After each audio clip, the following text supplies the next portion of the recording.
Also, Tide's like, your timetable on cleaning up. You got 5 years. Well, women have been being written like this for ages, so it's about time men are. Unless your plan is to spin that bitch like you're on the teacup ride at Disney World.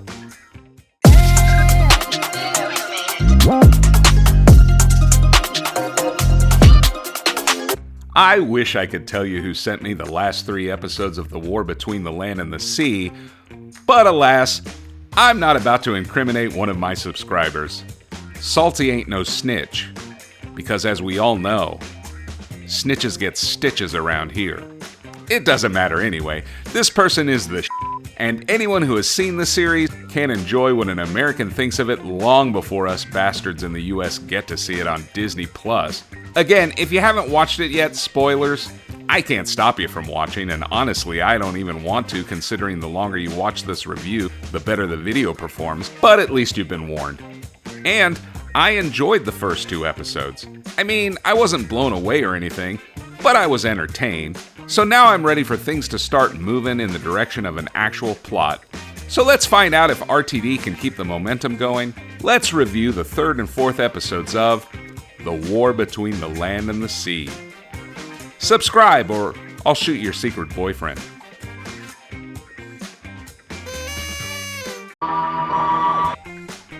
So Barclay and some soon-to-be dead people start training to meet the sea devils under the sea. Unfortunately, this group includes General IMAX voice, so we gotta deal with his line delivery for a while. But don't worry, it doesn't last forever. They put them all through some James Cameron Avatar way of water training. Barclay's a bit worried he might die, and everyone is apparently not picking up any trash in London, and that has really pissed off the TikTok army at Barclay. So you know, that's not good. Barclay says goodbye to his family and heads out with the team that consists of General Boombox, 2 unit nobodies, a diplomat named Ravi that's not the same kid from Jesse, you racist, and some old fucker. I didn't really catch his job. I think he's an MP or something, but he's got a big old explodey gift for the Homo Aqua. Anyway, they all get to the ball that's going to take them to the ocean floor when General Deep Throat quotes David Bowie for some reason. We can be heroes. Shut the fuck up, you cunt! They start their descent, and everyone's sphincter starts getting tight, but credit where credit is due for this line. Can everyone just shut up now, please? Thanks for giving me one thing to like you for before you die, General Testosterone Overflow. Meanwhile, Kate's a bit pissed world leaders are having a meeting without her. Turns out the world, or I guess British, American, Indian, French, and business people anyway. I mean, wouldn't it have been a bit more interesting if the actual UN were doing some of the evil plotting? Whatever. They plot against the Sea Devils in secret. Kate's pissed about it, but nobody gives a shit. The idiot crew get grabbed and shot down to where the meeting is supposed to take place. They all freak out because things are getting kind of intense, but that shit don't matter though. They were just taken to some membrane that has an atmosphere just like on land, because the Sea Devils possess magic they call technology that allows for thin pocket membrane things that have the ability to keep air in while keeping millions of pounds of pressure out. I know that sounds dumb when I put it like that, but you were fine with it when you saw Aquaman that one time and regretted it. Oddly, nobody is there to meet them until Salt just shows up and tells them that they can take off their helmets. Barclay and Salt have some flirty time touching each other. They all finally get to the floor to talk with hundreds of Sea Devils there, which I guess are their dignitaries and high-ranking officials. That's when the old f***er decides to give his gift, which ends up being some nasty mischief. It was a bomb, in case you didn't guess. Oh, and Ibrahim gets shot because somebody tried to assassinate Kate. Barclay knocks over Ted, the old f***er, before he can kill Salt. Even though it kills all the rest of the Sea Devils, Salt swims Barclay up to the surface, kissing him or blowing air into his lungs. You decide. I guess the assassins that killed Ibrahim decide to leave by the front door of the building that they were just in and get their asses killed. You find out later that the assassin was a gun for hire and, according to Jamie, one of the best. But usually the best assassins don't try to escape through the front door while aimlessly firing upon moving vehicles. Anyway, the world finds out about the explosion, and the press puts out some fake video where Salt claims responsibility while Unit picks up the real Salt and Barclay. Barclay tries to tell Kate what really happened, but the world don't give a shit, so she's a POW now. Turns out, Time Bomb Ted, an awful assassin, worked for some group called the Institute of Los Clemente, and they're a think tank that supports the Great Replacement Theory, and one of their donors is the Prime Minister's business buddy, and his donation is probably gonna go public. And that really sucks for everybody because they want to do this mysterious thing called severance. So the Prime Minister gives the go-ahead to kill him and frame it on some protesters. 4 reasons. Unit helicopters the salt tank over to this area for transport that's right next to the water to get her ass over to Unit Tower, which, has a helicopter pad on it. Barclay just gets the keys to the truck, backs it up a bit and not very fast, and this somehow breaks the thick chains that Salt's little water cell was in and dumps it into the ocean. And I guess since this little f***er is now in the water, that somehow activates whatever magic Salt has to break open thick steel doors, and she escapes. I'm extremely tempted to nitpick the out of this illogical mess of a scene, but fuck it, we need to move the plot along. Good news is they seem to have completely cleaned up the trash that was clogging the major forms of transport because everybody seems to be getting around freely now. Some more Sea Devils show up, and this time Kate's gonna be the spokesperson. And this time Gay Water is being represented by this dude, called Tide, who is about the only one in this thing that finally speaks plainly. Why are you all insane? He's pretty pissed about Salt saving Barclay and letting everyone else die, and he wants to give her a bit of fish justice. But since Unit lost her, he's gonna turn everything to rust if they don't find her.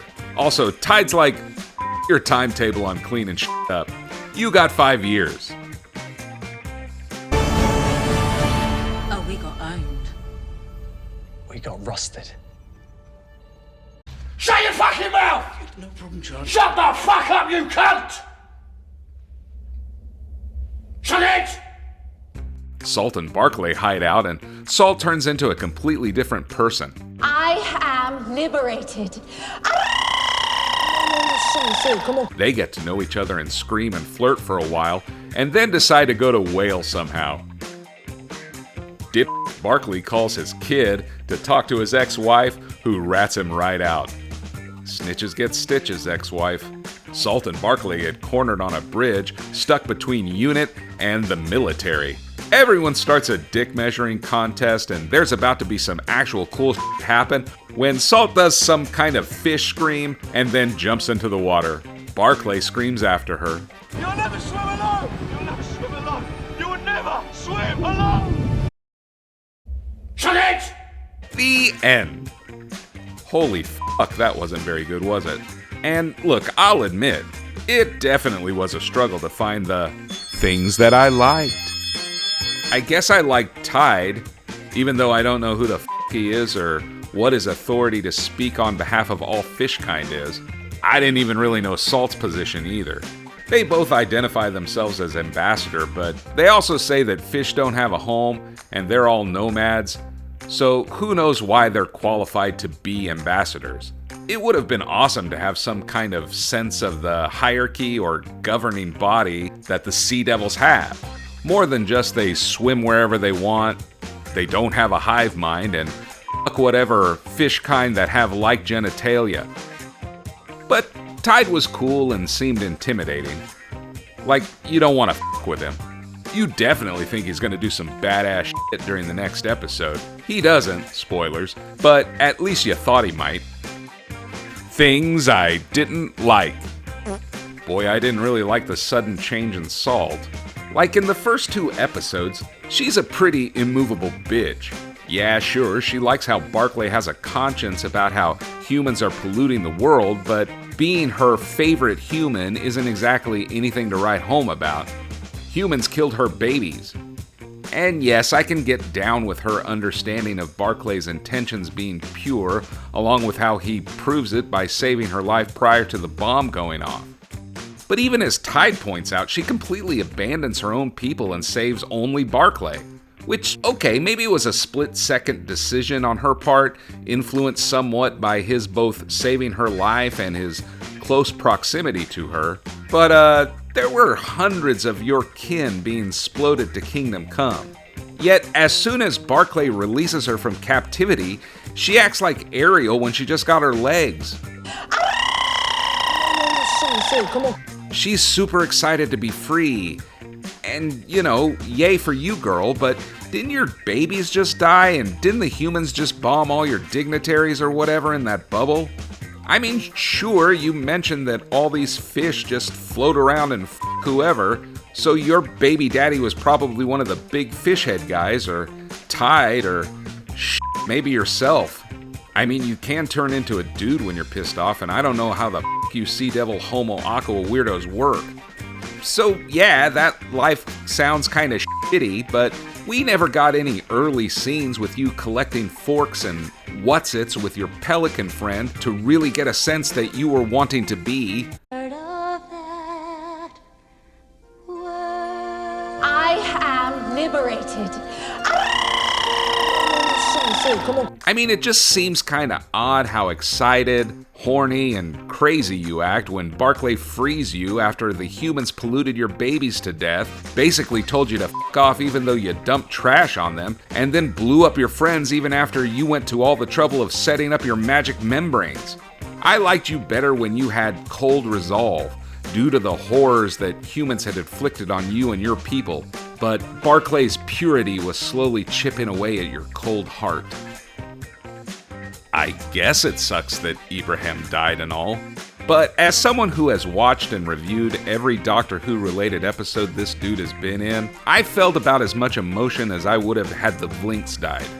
Actually, probably less, because with the Vlinks, at least I probably would have been entertained.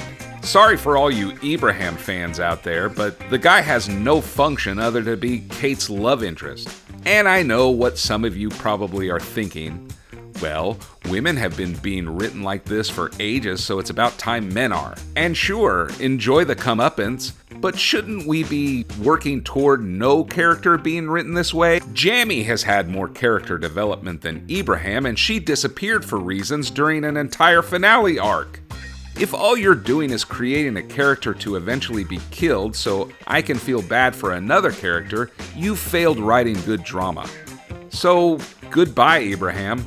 You probably should have gone ahead and killed Conrad that one time that you had the chance, so I wouldn't have had to endure that awful Omega and Ronnie return. Oh, and sorry Kate didn't want to take your relationship public. She would have likely been reassigned out of unit and would have had to endure endless jokes about your age difference, but alas, you seemed a little butthurt about it in dead flashbacks, so sorry, man. Things I didn't understand. I don't understand why Ted starts freaking out when they're going down to the ocean floor. I mean, sure, I get that he would be nervous for his life and all. Everyone in the scene is. But he really starts flipping out over the water pressure and when the condensation starts to form inside the water ball, and then he starts crying about how he doesn't want to be turned into soup.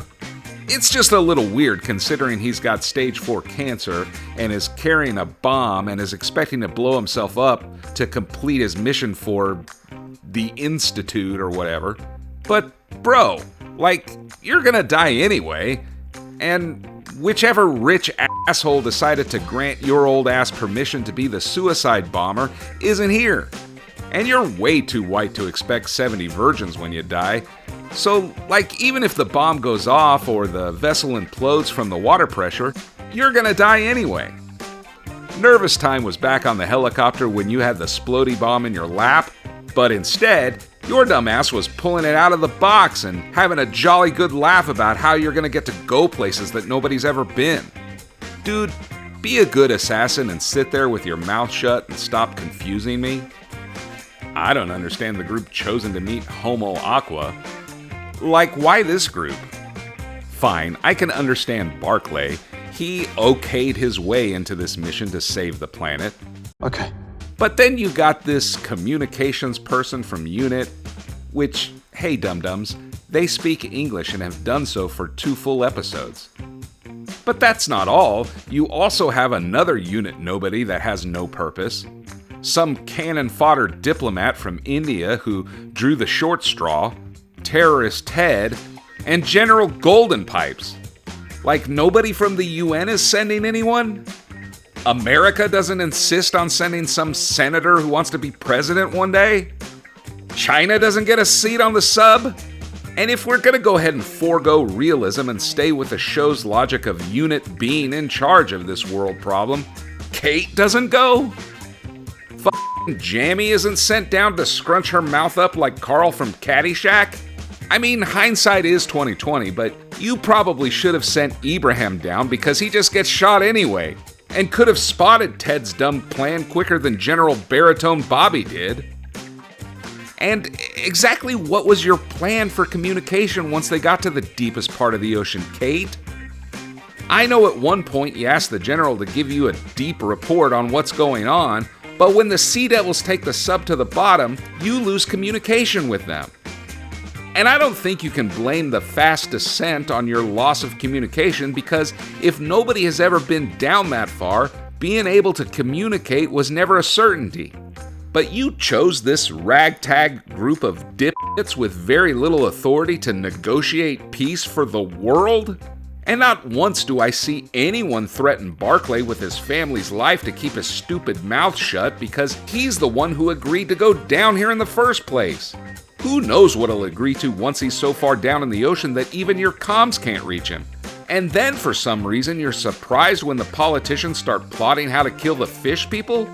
You guys remember when I told you that UNIT always foobars a situation? They never disappoint. Human emotions are so loud. You have good intentions. So, Salt, if you can get a sense of a human's thoughts because they're so noisy, and you can decipher good versus bad intentions, or so you claim here, how exactly did you miss Ted's intentions? Because he gets real emotional when he's nervous, as seen earlier. Or were you just talking out of your ass here? Still here? That's okay. Hate watching gets me views. But since you're already here, hate watch this section we call Nitpick Corner! Man, how fucking funny was it when the sub gets taken to the Sea Devil lair and they hear weird noises outside, and then General Subwoofer tells them get into brace positions, which consists of just grabbing hold of the big center wheel. Like, I could understand him giving that order when they're falling super fast down to the ocean floor, then it would have made some sense. But here, they're just hearing weird-ass noises, the lights go out, and they have to activate their lighted helmets, which, you know, would blind them considering that they're being lit from the bottom up straight into their eyes. And then they hear the door coming off. Like, what are they bracing for, General Deep Impact? I can only think of 2 things you'd be worried about. 1, water rushing in, which at this depth, as rightfully pointed out by old terrified terrorist Tim, would turn them all into soup. Or 2, a group of sea devils that want to kill them. And neither of those scenarios justifies grabbing hold of the big center wheel unless your plan is to spin that bitch like you're on the teacup ride at Disney World. By the way, what the f*** is this thing in the background of UNIT's war room? And why does it look like a damn samurai with a trident? So Barclay goes ahead and jailbreaks Salt by somehow breaking chains by backing up at 10 miles an hour and hitting the brakes to dump her into the water. Then he jumps his own ass in there with her, and you guys just look down at the water like, well, they got away.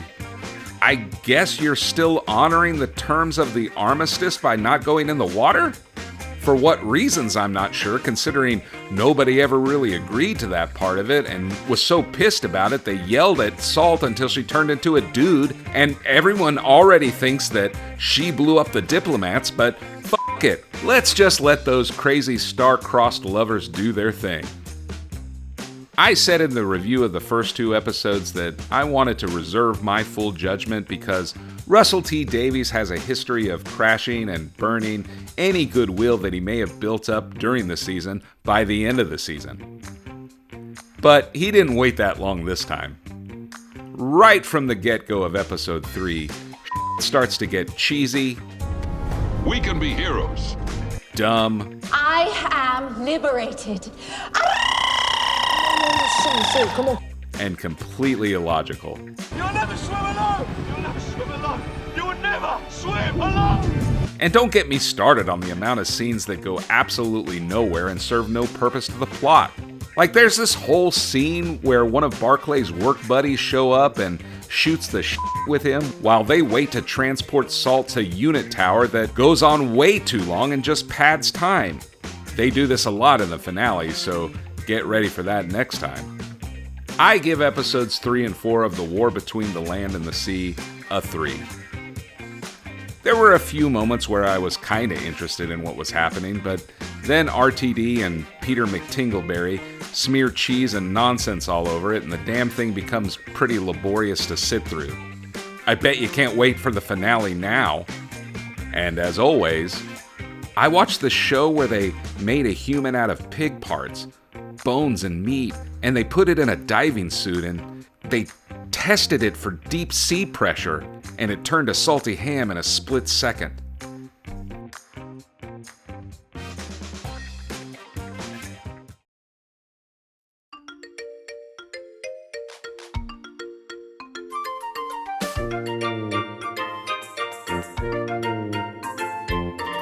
This crew was getting scared and shaky inside of this metal ball.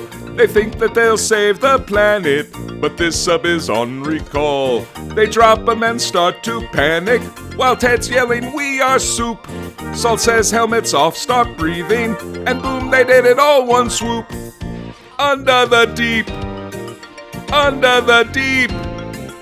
Barclay is stressing, this plan is messing, take it from me.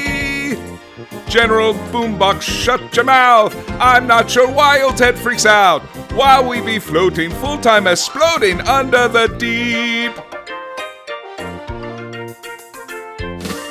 Up top, Ibrahim gets murdered. I feel like maybe I should feel pain, but he amounted to Kate's boyfriend, so R.I.P. I guess okay.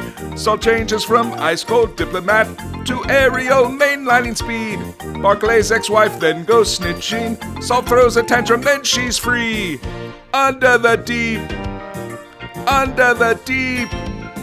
Salt's busy flirting, her people hurting, that's wild to me. Wild tides talking plain and mean. Salt walks inside of Barclay's jeans. Soldiers bemoaning, never swim alone in under the deep.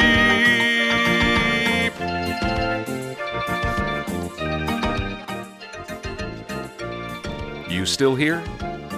I love you for that. But I gotta go work on the finale of this turd of a series to make you laugh next time. Until then, why don't you click on this video that YouTube thinks you'll like? YouTube brought us together at one point, and I'm not the jealous type, so go ahead and click it. Just make sure you leave a comment and come back next time. And if you get too lonely, find me on Blue Sky and tell me how awesome I am. I'll see you soon. Bye!